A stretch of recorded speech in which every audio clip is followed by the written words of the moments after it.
Сориентировалась, по-моему, вся школа, все методы объединения, есть чему у вас поучиться. Вы сделали очень колоссальный труд.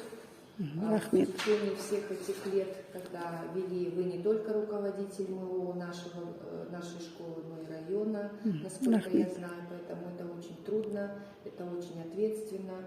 Но вот мы благодарны за ваше терпение, за вашу выдержку, за ваши вклад, творческие успехи.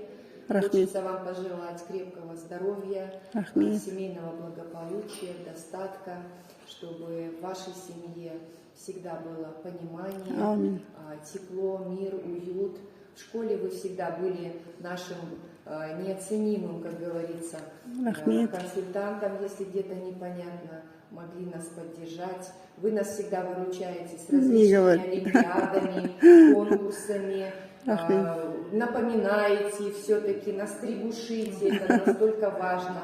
Помогаете и аттестацию пройти, то есть постоянно напоминаете. Вы нас, спасибо вам за такой неоценимый вклад.